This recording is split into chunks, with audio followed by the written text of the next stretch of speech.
Nyaata madaalamaa soorachuu.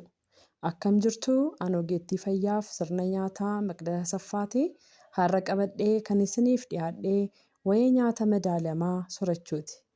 Nyaata madaalamaa jechuun nyaata gosa adda addaa naannoo keenya keessatti argaman gareewwan nyaataa gurguddoo 5 baay'ina ga'aa ta'e of keessaa qabu guyyaa guyyaatti fayyadamuudha.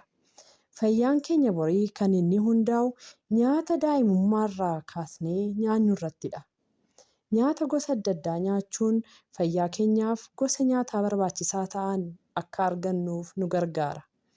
Gareewwan nyaataa kunis garee kuduraaf muduraa kan akka muuzii, burtukaana, dabaaqula, raafuu, kaarotii, timaatimaa fi kan kana fakkaatan yommuu ta'an, garee midhaan agadaaf biilaa kan akka garbuu, boqqolloo, xaafii, moosee fi qooccoo, garee fooniif midhaan dheedhii kan akka baaqelaa, atara, qurxummii, misira, fooniif boloqee fi kan kana fakkaatan, garee oomisha bu'aa aannanii kan akka itittuu, garee zayitaa yookiin dhadhaa utuu hin baay'atiin fayyadamuun nu gargaara. Kun fakkeenya gabatee nyaata gosa adda addaa gareewwan 5 fi baay'ina ga'aa ta'e qabudha. Sooradhaa, nyaata gaarii.